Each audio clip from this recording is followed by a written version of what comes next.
Hey guys, welcome back to Mic'd Up Main Street. I'm your host, Brittany Burns. I am here with Codi Fisher. Codi is an escrow officer here at Stewart Title. Thanks so much for joining us. Thanks for having me. I'm happy to be here. So tell us a little bit about what does the title company do? So we sell title insurance, Okay. and I know that's a whole other spiel in its own because most people don't know what title insurance is, but it's title insurance, and we make sure the transfer of ownership goes from hand to hand clean, and we want to make sure the new owners, when you're buying a new home, don't have anything outstanding to worry about. Okay, perfect. So in a gist. So what is title insurance? So title insurance, you usually have one of two policies being issued or both, an owner's title policy and a lender's title policy if you're doing a resale transaction that involves a lender. And with that being said, your owner's title policy with the buyer covers in the event, and how I explain it in a closing is, okay, if you had somebody come out of the woodwork and say, hey, I have rights or ownership to that house, well, no, you don't, because I was insured. The title was transferred over to me free and clear with no outstanding owners or liens or debts. So that's when you would file a claim on your owner's title policy if anybody ever went to bat for that. Same thing with lender's coverage. And in the event at any point in time a lender had somebody file a claim, it would cover their portion of money that was loaned to the borrower. Okay, got it. Why is that so important for homeowners? Because of our day and age, and unfortunately, seller fraud is a whole new thing that we're experiencing in the title world. It's usually on vacant land. However, it just is ensuring that the chain of title, this property was established, it could be the 1800s, it could have been in 2020, it could be a new build, you never know. But that the change of hands has gone through, there's no gaps in title, and that, you don't have Edward Jones's brother to the left, whose dad died, unfortunately, and they sell this home, and he's like, oh, well, I was owed a percentage of that sale. Well, it depends. Was title transferred clean? Was it done correctly? Things like that. So it's mainly the transfer of ownership and making sure everything crosses hands the correct way and everything's conveyed properly. Got it. Okay, perfect. And so how does that play into what you guys do with, say, refinancing? Okay, so for refinances, it's a little bit easier because if they're already in the home, they already own it, they usually have already gone through a real estate transaction at a title company, they already have an owner's title policy. So for refinances, it's a little bit easier, not always, but usually a little bit easier, just because it should be the same person who already owned it, right? So you will still have the chain of title, which should have already been cleared and nice and pretty before it gets in your hands. But when you go through and you do the refi and everything was done properly, then it's pretty basic, pretty easy. It's just a matter of refinancing the loan that you probably are wanting to get a lower interest rate. Yes, absolutely. And you were telling me about some of the benefits to using Stewart Title for refinance. What were those benefits? Yes, so we actually, for Stewart Title, we don't require surveys to issue a specific endorsement, which most lenders require. It's called a T19 endorsement. We don't require a survey. Our examiners actually won't even review a survey on a refinance. And then if you're in an HOA, usually a lot of title companies will require what's called a statement of account. That costs, it's an upfront fee to the clients, and we don't require that. As long as there's no liens on the property from the HOA, we don't require it. So that's just a perk for Stewart Title. And of course, the Texas R8 credit, which most title companies honor. They might have a different formula on how it's calculated, but it's a credit for depending on when you purchased or your most recent loan was done versus there's a few contributing factors, but you get a R8 credit, meaning like a discount to your policy. Got it. Okay. What's one thing that people get wrong about what you do here? Oh, we're the one you sign your papers with. And that is in the grand scheme of things, when people ask what my job is, that's the easy way to sell it, because Yes, at the end of the day, we are getting you signed, getting these sellers their money in their pocket. New first-time home buyers are buying their homes, or people who are upgrading, buying their dream homes. That's kind of all that they see, unless we do get asked the questions, and then we're like, oh, okay, well, here, let me tell you exactly the steps that are applicable to my job, because all of the it things is, that go on in the background that they yes. don't see. And these are just some of the many things that happen that are going on in the background that you guys are not privy to, as far as like clientele goes. The agents are privy to. Yes. And of course, the escrow officers and the lenders, all of us are working in the background to get you to the closing table. But these are, some of the many things that are going on to get you guys to the closing table. And it takes a great team. Like, it's always good when you have good partners that you're working with, and you have the great agents who do know their stuff, and the good lenders who do know their stuff, and the clients who are understanding on why we're asking for X, Y, and Z. I promise it's not to like pry into your personal life or anything. Annoy you. Yeah, or anything of that sort. It's just my job. I want to make sure that I do it right, and I want to trust me, I want to make it as easy as humanly possible on all sides. And I know, when, like I said, you have those good partners working with you, they understand it, and everybody knows that at the grand scheme, at the end of the day, we're all working towards a common goal. So. Absolutely. What's the craziest thing that you've ever seen on a title search? Oh boy. I had one a couple years ago. I was actually a newer EO at the time, and I started, so I get this title commitment back. The vesting is somebody who is deceased. Well, when you have deceased people, easiest option is if everything's gone through probate and everything's ironed out. Of course, that was not the case, and this gentleman didn't have children or a spouse, which you would also think would make it easier, but it doesn't, because then you have to go to siblings and parents, and it's just a whole family tree. And it took, I don't even know that it ever closed, if you want me to be completely honest. Wow. Because it was one of those things we couldn't get the information we needed, and couldn't get in contact with the relatives. Yeah, and they would refuse to sign. So it's one of those, if I'll preach it to the end of the day, if you ever have somebody pass, like, make sure they got a will, and even if they don't have a will, go through probate court. Yes. Because it is usually going to be your safest option and easiest option. Even if it is an out-of-pocket expense, it's going to be, at the end of the day, safest for all parties. And circling back, I'll have to say there was one other time, similar situation, deceased person, deceased son, and so you have to do affidavit of heirships for both of those people, and this son had children, many children with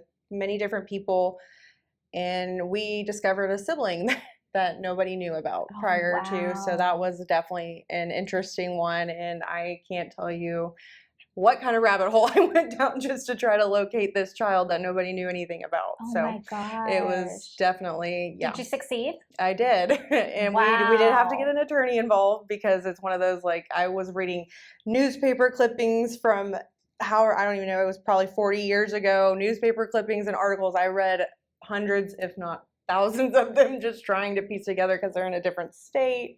Yeah, it's, again, you're like a private investigator sometimes, and I'm like, I really do thoroughly enjoy that part of the job, as hard as it can be. Like, you don't ever want to tell anybody bad news. Oh, sorry, I couldn't find it. I mean, it's technically not in my job description, but I'm always like, yeah, you give me a challenge, I'm gonna try and succeed no matter what way it goes. And if I can't find it, I'm just gonna get mad at myself. So I'm gonna push harder and harder. But that's wild. That one did close. So we found the lost child, and we got everything handled and signed. Oh my gosh, that is so crazy. It was a nuts. And there's just so many different, just so many. It's a fun day in the life. We have so much fun. Just another day in the life. Yes, absolutely. So how long have you been a licensed escrow officer? I have been a licensed escrow officer since June of 23. Okay. So just a little over 2 years, but I have been in the title industry for since 2018. Yeah, I remember So, you had been working at mhm, for a while. mhm. What did you do before in title? So I started as a receptionist. Okay. Started as a receptionist, moved to the back as an escrow assistant, and then I've been closing now for a little over 2 years. That's amazing. Which is crazy to think about. Like, I feel like it was just yesterday. But That's awesome. And you love it so far? I do. Of course. It's a very fulfilling job, to say the very least, because like I said, you're getting all the happy moments, right? The first time home buyers, I love it. Those are probably my favorite. Yeah. It's really hard when you have the sentimental property for a seller, because if there's a death in the family or whatever the situation may be, and they're selling, but you're also helping them close a chapter and move to another chapter. So it's a very fulfilling job, especially once you have a hard file and you're like, oh my God, I know everybody's ready to just push this one across the finish line. And once it's done and we can finally issue that it's funded email, and everybody's so excited and we're ecstatic. All like, woo! Yes, everybody is. That's probably one of the best feelings. That, and everybody's appreciation after the fact also helps. We get so many thank yous and, oh, I'm so sorry, like this was so hard. I'm like, nah, it's good. Like, Yeah. I mean, I promise I've had harder. Yeah, exactly. And so how long have you guys and your team been at Stewart? So my team has been here just over a year. We actually moved from a different title company as a joint. We followed our very amazing leader, Drew Dobbs, and none of us have enough good things to say about him, because he is just good leadership. And the office we came from, everybody always, I still hear it now when they come here, and they're like, y'all's culture is just so amazing. Y'all are all, I mean, we're one big happy, sometimes dysfunctional family, and we love each other genuinely, and it's just great to have that relationship when we do have stressful jobs. And it can be hard, and stress can be difficult, and we all react differently to it, but we're just one big team and we all work so well together. And that's the dynamic, with Drew. He's trying to help enforce into all of the Stewart offices that he's over. Like, I want to call it the Drew culture, even though he probably would hate that, but the Drew culture, because he's a great man, and we couldn't ask for a better boss. Oh, I love it. To say the least, yeah. That's amazing. One big happy family. And you guys are located here in League City? Yes, right off of 96. Okay, awesome. And so Stewart is founded locally as well in Galveston area, right? That is correct. In 1893. 1893, I think founded. Is what Yeah, so started first down on the island, and it's still there, mind you. And Ann Victor is the I'm sorry, Ann Pruitt, her married name. I'm used to Ann Victor. Married name. But she's down there on the island and doing a great job down in that office. But yeah, that's where it all started. Like it's crazy to think that original building and where they're located is where they just started it all. It's definitely mind blowing. They've been at that same place ever since. That's crazy. Still in the same building off the Strand. Yeah, it's nuts. It's crazy. It's a beautiful building. It's historic, and I mean, definitely that's amazing. Don't get to see that very often. Yeah. What are the most common title issues that you see in Texas? Common divorces. I mean, that's one of those. And then, we get some people are like, why do you want a copy of my divorce decree? Like, that has nothing to do with it, when in the grand scheme of things, if you purchase a property, also Texas is a community property state. So what's his is hers and hers is his. No matter what, even if you bought it when you were single and then you get married after the fact, it doesn't matter. It's community property. A lot of people, there are workarounds to it, but 9 out of 10 times, if you're married or divorced, we want both parties to sign off on the sale. But with divorce decrees, it's usually a pretty easy fix. Not always. That and just deaths, of course. Anytime there's a death and the will hasn't been probated or it didn't go through probate court, usually creates an additional hurdle. But again, there is workarounds for everything. It's just a matter of, we might not meet that 30-day deadline, or depending on whatever your closing date is. If it's a rush and we're like, yeah, there's just no way we can get this pulled together in time. But those are some of the most common. That and partial claim deed of trust, because a lot of people I know through COVID had taken out those partial deed of trust, partial lien deed of trust, and they're like, oh yeah, it's just like a forgivable loan. Well, it's not. You do have to pay it back, and sometimes you need to be making payments on it, and they don't even realize it. I don't even know if I've heard of this. Yeah, it's like a small loan, like whether you're in for, it's kind of like a forbearance, but not a forbearance. It's in. I have one right now that I haven't. Yeah, it's just. And I've seen them a lot here lately on my title commitments. Yeah, it's definitely nothing new that we haven't dealt with, but I don't know why they're surfacing a lot more as of late. But yeah, Wow. Divorces, yeah, the partial lien deeds, deed of trust, and then deaths. Those are usually our, go-to, and having additional people on title that we're like, okay, where are these people? Are they available to sign? Yeah, having to track them down. What about, what are some things that a homeowner should do to protect themselves before closing, or a home buyer should do to protect themselves before closing? Homeowner? Yeah, homeowner. Let's go with that. We'll do both. We'll do both, yeah. Homeowner, I know it's 90% of the time gibberish, but read the title commitment. When we send it to everybody every time. Read it, and then if there's anything that even sticks out to you remotely, let us know. Like, if you have any questions, that's what we're here for. That, and just making sure you know what liens are on your home. Like, if you have financed anything that could be a lien against your home. Solar panels, a lot of people don't realize, usually are filed with the UCC Roofs. filing. Yep, roofs. I've seen AC units. Yep. Like mechanical stuff. A lot of people don't realize that those can be liens on your home, and they don't tell us about it because they don't realize. Exactly, and that's what it's like. Just know, okay, if you're making a monthly payment for something, and it's home related, yeah, maybe do a little bit of research before telling your agent, okay, I only have this one basic payoff, because you might get a nasty you might surprise. not know. Yeah, you might not know that this is a lien on your home. For home buyers, don't go finance anything before closing. Once you start that loan process, and if you got a good lender, they will, and agent also, they will all tell you the same. If you are buying a home and taking out a mortgage, do not do anything that would negatively affect your credit. Make all your payments on time.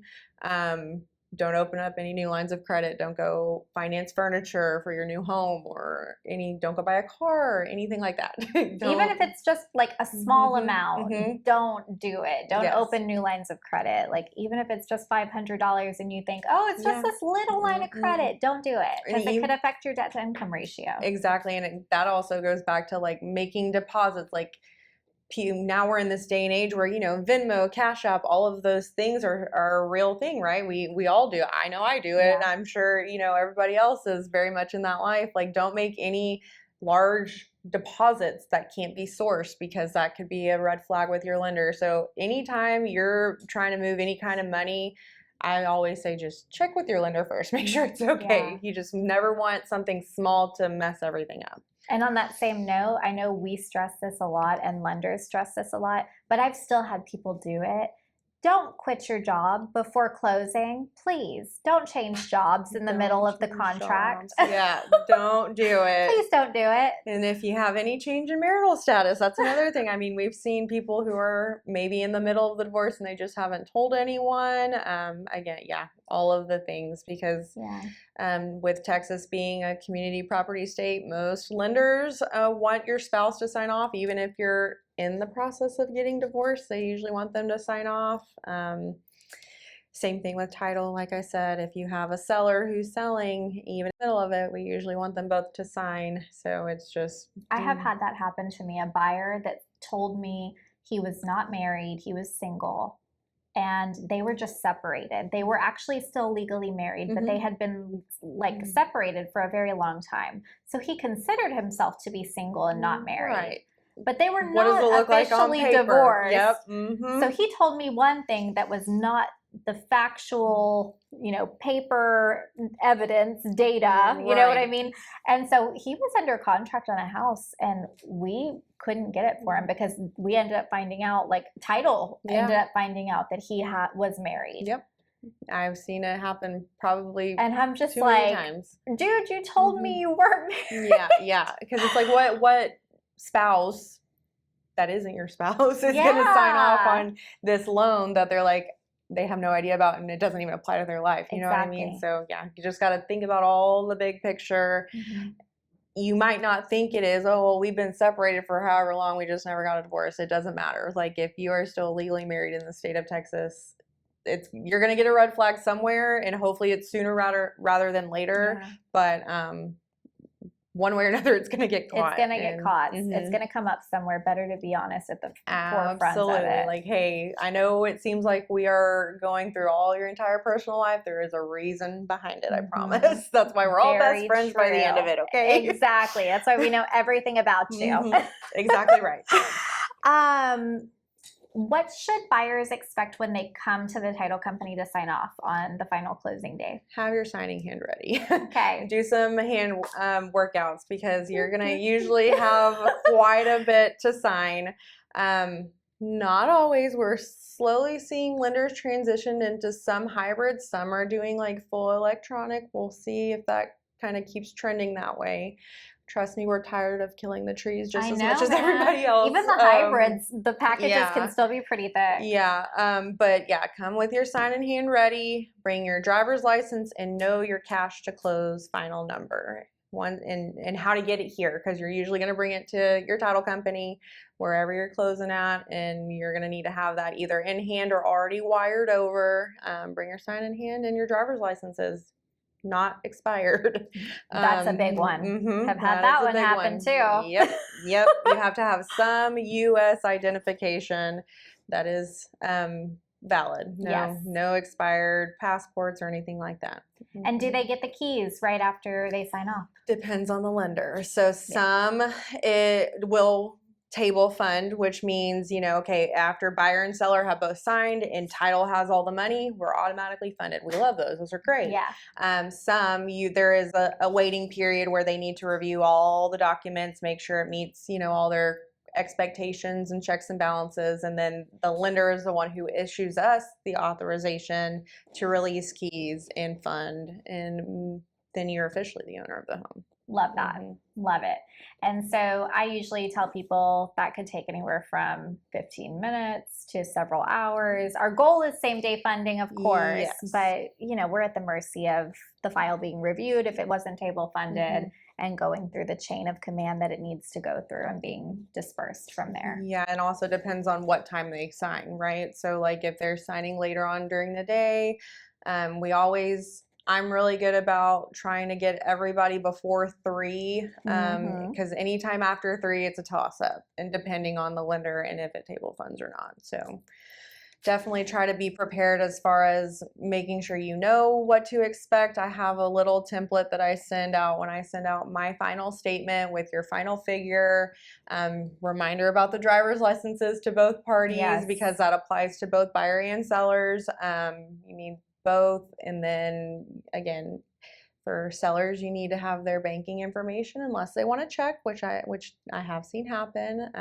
So yeah, I try to cross all my boxes, and that way everybody knows what to expect at least 24 hours prior to closing. Doesn't always happen quite the way we want it to, but that's always my goal, is to get that final statement out in 24 hours prior to. Okay, awesome. What is your favorite part of the day? Closings. Yeah. Getting in and getting everything coming to fruition for everyone. Yeah. Like I said, there are the hard ones where it's a sentimental, but it's still like it's a bittersweet feeling because you're helping them close one chapter and moving on to a new one. And I had one recently where it was like she was sweet lady, and she was crying at the closing table because it was her and her husband's home. They had raised their kids in it.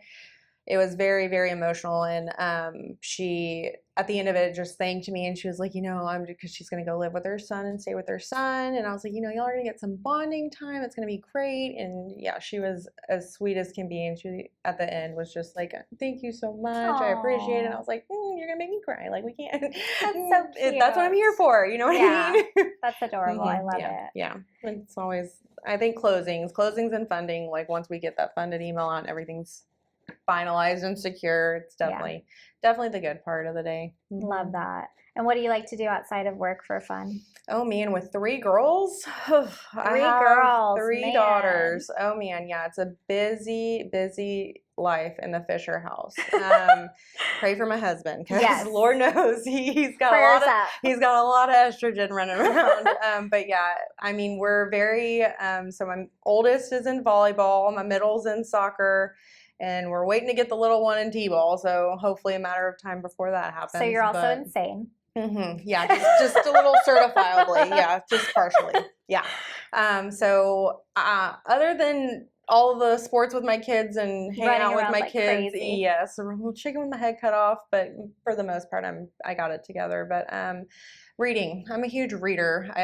I've now invested in Audible because I don't quite have the time that I used to sit there and read a paper book like I would prefer. But so I've settled for Audible, and I'll make that work. But reading is a huge, and we just love all the things outdoors. Me and my husband live right down the street, and we're huge golf cart goers. We're always running around in our golf cart, and little things in life right now. We're taking it, one day at a time in this busy life. I love it. Oh, yeah, that's awesome. Yeah, just enjoying it. Absolutely, that's all you can do, because it goes by so fast. That's amazing. Anything else you want to maybe share with League City or the community in general, or agents or prospective clients? Any final parting words?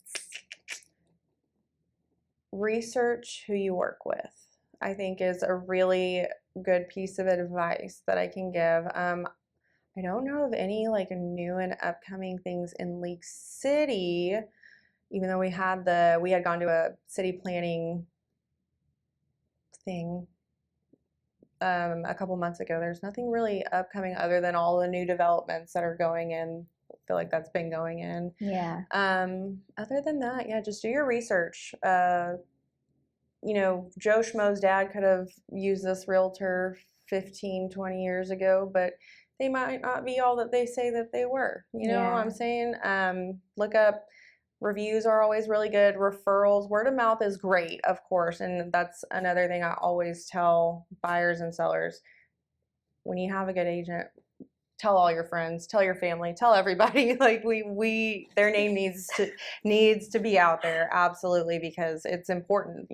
That's their livelihood too, and when they do a good job, they deserve to know that they did a good job. Yeah. So, do your research.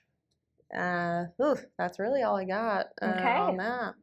Same for y'all. Same for title companies. If they did a great job and you loved working with them, tell your friends and family. Yes, we love hearing it, and we love, even though there can be some hurdles along the way, I promise that, we try to do it as quick and painless as possible. It's usually less to do with you guys and more to do with just the file. Absolutely. And just communication. That's one thing on all sides. I'm huge on communication. Most of my agents have my cell phone number. Most are very respectful about, we technically work from 8 to 5 flexibly. Not everybody, you guys but are supposed to be on the normal hours. Yeah, we're supposed to. I try really hard. I'm trying to do better. It's been a busy summer, and I can't complain. Some people don't have jobs, you know what I'm saying? So it's been definitely a busy summer, and I'm hoping, I guess that's another thing I could add is the interest rates. We're waiting, we're all titter-tattering. I keep hearing mixed things with my lending partners. I'm hoping there's going to be a downward trend. I know it's been dropped a little bit, not by anything crazy, but hopefully it just continues in that downward trend. And I would make you go through and explain title commitments and all that, but it's so lengthy. I've got a separate video on my YouTube. It's not that long. It's maybe 3 to 5 minutes, I think, where I go through and try to break it down in layman's terms. So check that out. Because I always say a lot. That's our Bible that title goes by, to make sure title's transferred over free and clear. That's what I tell everybody at closing. I'm that's the easiest way to explain it, okay? The different sections can get a little overwhelming, but just know that they all serve their purpose and they all have their place. And I have a really good video explaining a little bit more about that. And of course, Title will also explain it to you when you're going through the process with them if you have any questions or anything. Absolutely. Yeah. Anything that sticks out or you're like, ooh, that doesn't look right. There's no such thing as a stupid question. I live by that saying. Absolutely. 100%. I ask them still to this day, every day, multiple times a day. Yeah, same. We're all always shooting stuff off of each other in Yeah, here. So you have to. You have to. Well, thank you so much for doing this with me. No. I appreciate it. I appreciate you having me. Yeah. We'll have to do it again. Of course. That was so fun. Yeah, I enjoyed Thank you it. so much. Thanks for having And thank me. you guys for watching. We Yes. appreciate you. We love Brittany. Bye.